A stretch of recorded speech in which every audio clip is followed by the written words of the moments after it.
Iran just figured out how to attack the United States without firing a single missile. No drone, no ballistic weapon, no military operation.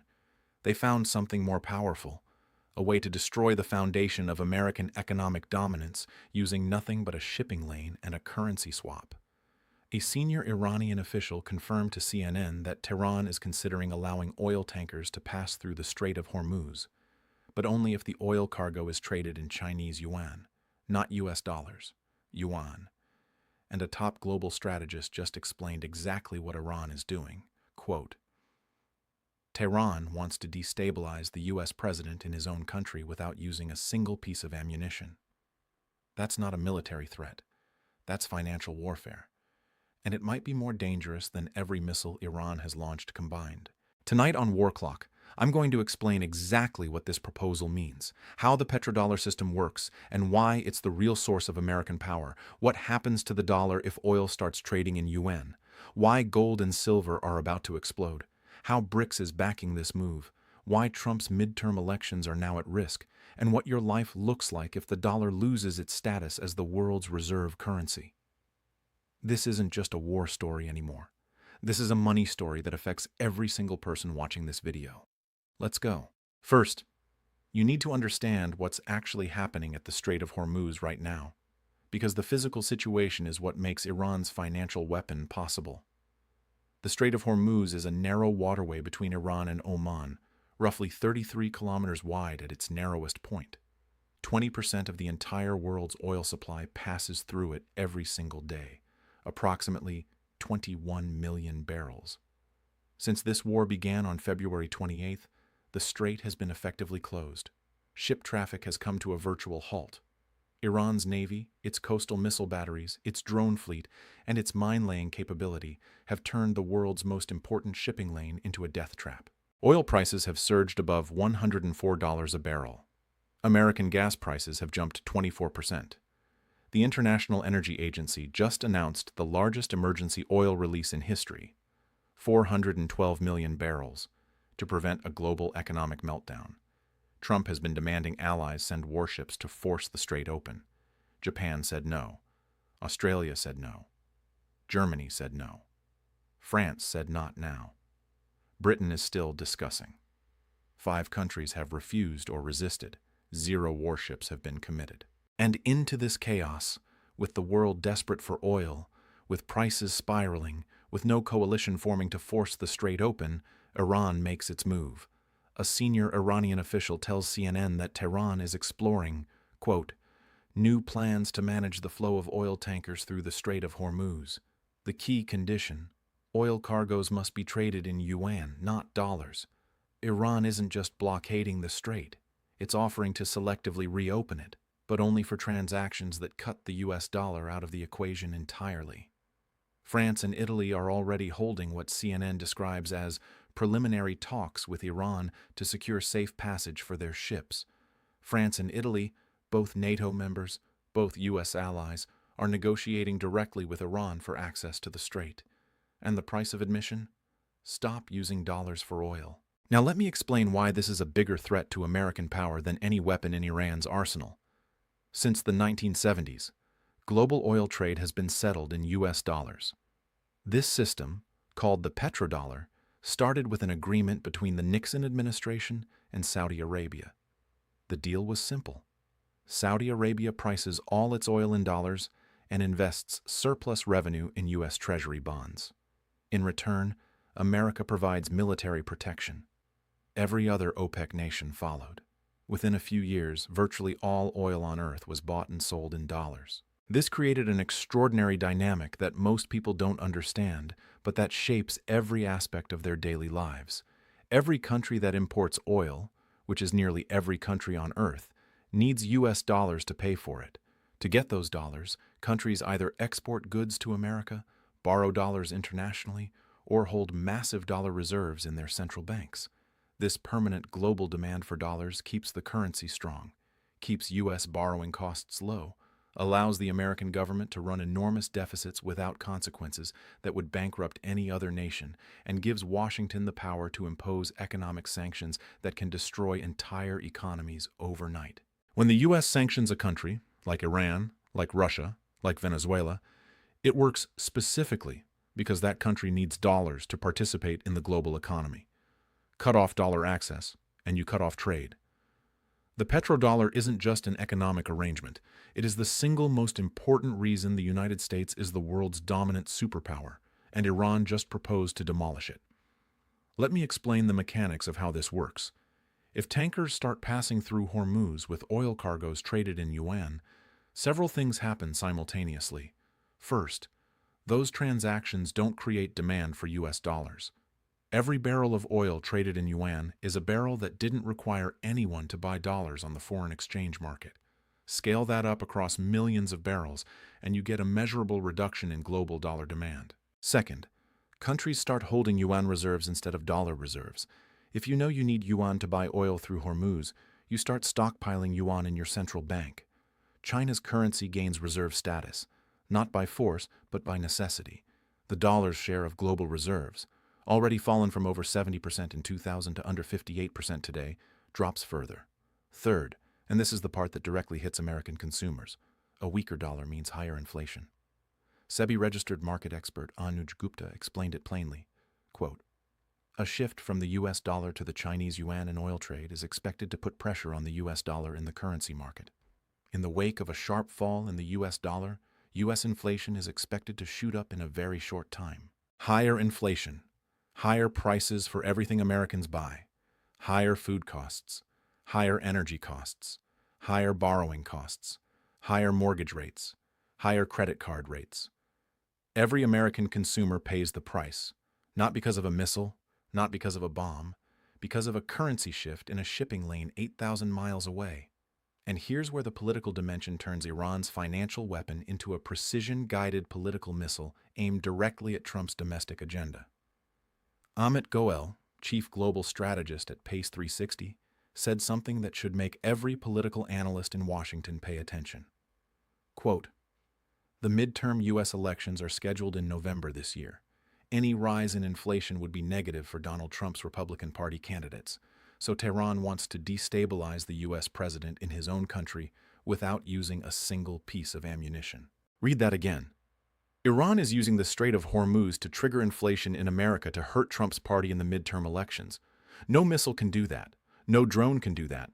No bombing campaign can do that. But a currency shift in global oil trade can. Iran has found a weapon that bypasses every aircraft carrier, every stealth bomber, and every missile defense system the United States has, and hits Trump where he's most vulnerable: his voters' wallets. Panmudiyar, CEO of Enrich Money, added that, quote, "Any discussion of oil payments through the Strait of Hormuz shifting to the Chinese yuan is likely to trigger short-term volatility across global financial markets." Not just oil markets, not just currency markets, all financial markets, stocks, bonds, commodities. Everything becomes volatile when the foundation of the global financial system, dollar-denominated oil trade, is challenged. And here's what happens to gold and silver if this plays out. When currencies become uncertain, investors flee to safe haven assets, assets that aren't tied to any single government or currency. Gold is the ultimate safe haven. Silver follows. If the dollar weakens because oil starts trading in yuan, precious metals prices will surge. We're already seeing oil at $104. Gold is already near record highs. If Iran's yuan proposal gains traction, even partially, gold could break through to levels nobody has seen before. Now let me connect this to the BRICS angle, because Iran isn't operating alone.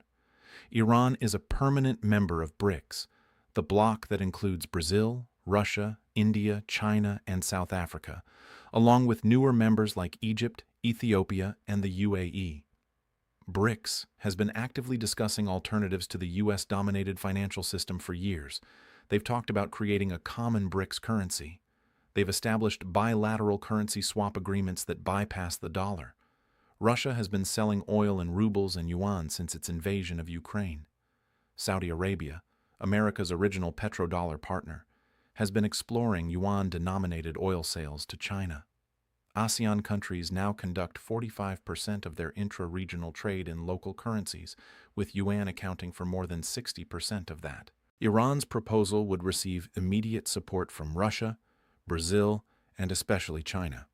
Beijing has spent decades building the financial infrastructure needed for this moment. Yuan clearing centers in London, Frankfurt, and Singapore. The digital yuan. The cross-border interbank payment system, CIPs, as an alternative to the Western-controlled SWIFT network. Every piece of financial plumbing needed to support yuan-based oil trading already exists and is already functional. It just needs a catalyst. And Iran's Strait of Hormuz proposal might be exactly that catalyst. China is the world's largest oil importer. If Beijing directs its state-owned oil companies to use yuan for Gulf purchases facilitated through Iran's arrangement, the volume of non-dollar oil trade would explode overnight. China doesn't even need to publicly endorse the proposal. It just needs to quietly allow its companies to participate. And the incentives for Beijing are overwhelming. Discounted Iranian crude, increased yuan internationalization, reduced dollar dependence, and expanded geopolitical leverage, all achieved without China firing a single shot or deploying a single soldier. But, and this is critical, experts warn that a complete shift away from the petrodollar wouldn't happen overnight. For a structural transformation to take place, it would require mutual understanding and coordinated agreement among major energy producers, consuming nations, and global financial institutions. Without that coordination, unilateral moves could create instability in trade settlement systems, shipping insurance mechanisms, and global clearing networks. The dollar's dominance in global reserves means any transition would be gradual rather than immediate. However, gradual doesn't mean harmless. Even a partial shift, even 10 or 15% of global oil trade moving from dollars to yuan, would measurably weaken dollar demand, increase inflationary pressure in the United States, and strengthen China's financial position relative to America. You don't need to replace the dollar entirely to damage the U.S. economy. You just need to chip away at it, barrel by barrel, tanker by tanker, transaction by transaction. And the deep irony, the part that should keep American policymakers awake at night, is that the United States created the conditions for this to happen. Washington's own sanctions regime pushed Iran to start accepting yuan for oil in 2018. Sanctions against Russia forced Moscow to build non-dollar trade networks after 2022. Sanctions against Venezuela, North Korea, and others drove each targeted country to find alternatives to the dollar system. Every sanction the U.S. imposed pushed another country toward yuan, toward rubles, toward local currency agreements. The weapon that enforced dollar dominance systematically created the infrastructure that could end it. Trump's response so far has been military. Bomb the shoreline, escort the tankers, force the strait open. But you can force a strait open with warships. You cannot force countries to use your currency. The moment tankers start passing through Hormuz with yuan-denominated cargoes, even if American destroyers are escorting them, the financial damage is done. The precedent is set. The alternative exists. And every future crisis, every future conflict, every future tension in the Middle East will accelerate the shift, because countries will remember that the strait can be closed and dollar-based trade can be disrupted. Oil is at $104. Gold is near record highs. The dollar index is under pressure. 5 allies have refused to join a Hormuz coalition. France and Italy are talking directly to Iran about non-dollar passage. China is quietly positioning itself as the beneficiary. BRICS is ready to support the shift, and Trump's midterm election prospects are now tied to whether or not a shipping lane in the Persian Gulf trades oil in his country's currency or someone else's. Iran found a weapon that no aircraft carrier can defeat, no stealth bomber can destroy, and no missile defense system can intercept. A weapon that hits the American economy, American consumers, and American elections simultaneously. A weapon that costs nothing to deploy and creates damage that compounds over time.